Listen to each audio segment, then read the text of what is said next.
At the end of issue 9, we saw Marshal disappear right before getting hit by a train.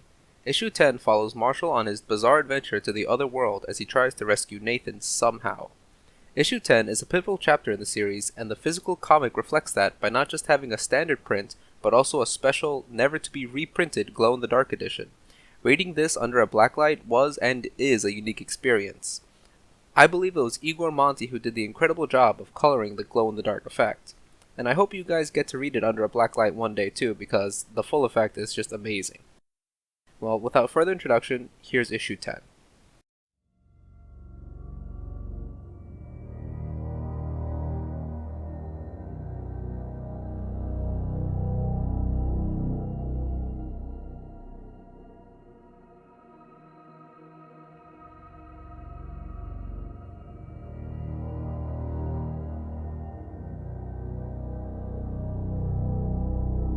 Marshal falls through a floor and into a barrage of vibrant neon colors. Mid-fall, he transforms into radiant black. Before Marshal is a golden path leading to a giant pillar. Marshal figures that's the way to go, and comments on the gravity of this place. I'm going to assume Marshal was teleported into the black hole itself. As he travels the yellow brick road, the radiant entity itself emerges and greets Marshal to existence. I'm assuming existence is what the dimension inside the black hole is called. Anyways, Marshal asks what we're all thinking, and it replies, "We are everywhere." Marshal just accepts this and gets to the topic at hand and asks about Nathan. The Radiant robot tells Marshal that to reach and save Nathan, he must first reach truth. Marshal, quick on the uptake, understands that if this place is everywhere, then truth must also be a place here. The Radiant entity then takes Marshal to the truth, Iron Giant style. As the Radiant entity traverses the cosmic plane, he urges Marshal to turn back. Marshal doubles down on his commitment to Nathan. The giant then brings Marshal to a black hole and says that it can no longer follow him. Marshal touches it and is teleported to a new location. When the Radiant Nemesis appears behind him. The Radiant Nemesis gets the upper hand on Marshal, but doesn't kill him.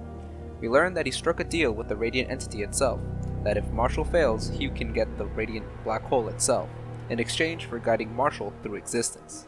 We then see the Radiant Nemesis' face as he takes off and removes his helmet in the same way as the Radiant's.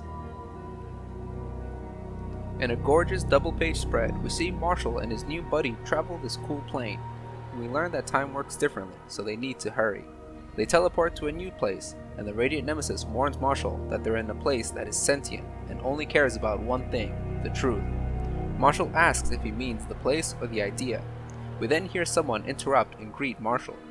On the next page, we see Nathan welcoming Marshal to existence. I don't know if they wrote Marshal to be smarter in this issue, or if I'm really just underestimating his intelligence, because he understands that that's not the real Nathan, because I kind of expected him to fall for it. The fake Nathan tells Marshal that he's not ready to be there, and persisting down this path is a one-way trip. Marshal reiterates that he's here for Nathan and then fires at the illusion.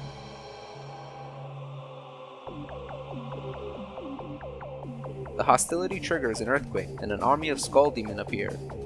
The Radiant Nemesis tells Marshal to activate cape mode, but Marshal says he can't do it on command, so then they opt to run and use an alternate path through a portal. They end up in a new place, and I hope you guys can appreciate the vibrant neon colors they're playing with here, because this has been a great issue to revisit. Anyways, Marshal asks that if the Radiant Nemesis can just teleport, why don't they just do that all the time? The Radiant Nemesis says it's because that it depletes his reserves. Marshal then points out that if his tech is charged in proximity to him, why does it matter?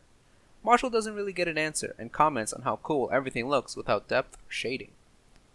The conversation is interrupted when Avatar Nathan appears and repeats that Marshal isn't ready for the truth, and that Marshal is lying about his reason for being here. Marshal attacks and the two take on the giant Nathan. Marshal manages to activate cape mode and tells the Radiant Nemesis that his teleport tech should be working and that they should teleport past the giant Nathan. Only Marshal is teleported and wanders around in a new environment out of breath. A disembodied voice asks, "Why are you here? There is only truth in existence. Why are you here?" Then a thing that's hard to describe comes and swallows Marshal. He appears in a void when a voice declares that it can see him, and Psychic blasts him so hard it de-helmets him. We get to the meat of the issue when the voice questions Marshal's intentions. because it knows Marshal is lying. The voice drills into Marshal until Marshal gives in and reveals his insecurities. He admits that Nathan deserves to live, and that he doesn't. He admits that he hates Nathan for leaving him, but more importantly, for being something Marshal can't. Anything. Marshal is jealous of Nathan, and we finally get to see him admit it. Marshal sobers that he doesn't actually hate Nathan, but rather himself. At that, Marshal discovers his truth and thus his existence. We finally see the real Nathan after 6 issues, and he reassures Marshal that he isn't nothing. He says they're both good to leave, but Marshal doesn't think he should. Nathan gives Marshal more motivation to keep going despite Marshal's insecurities. Because his doubts aren't truth. Marshal embraces Nathan, and it's revealed that it was all part of a test. Nathan warns that something big is coming, and they, whoever they are, weren't sure if Marshal was ready. A portal opens up, and the two fly through. Marshal caps off this very important issue by saying that it's been one hell of an adventure. If you notice, the speech bubbles change mid-sentence to show that they're leaving existence and returning back home.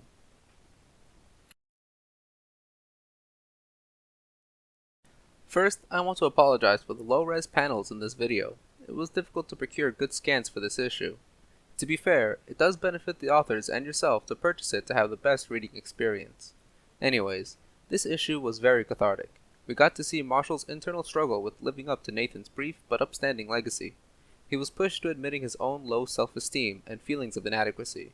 A self-directed sense of contempt that was so damaging that it allowed Marshal to take on a dangerous one-way journey to save his friend.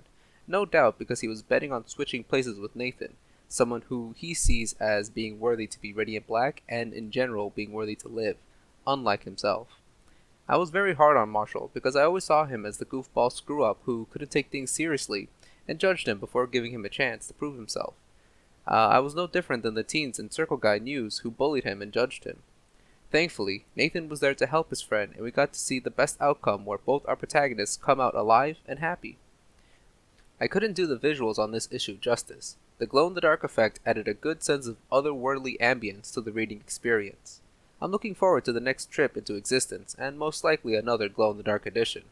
And I'll also be keeping an eye out for the eventual reveal of this looming danger, heading towards Marshal and company. Please look forward to the next video where I'll cover both issues 11 and 12. Thanks for watching.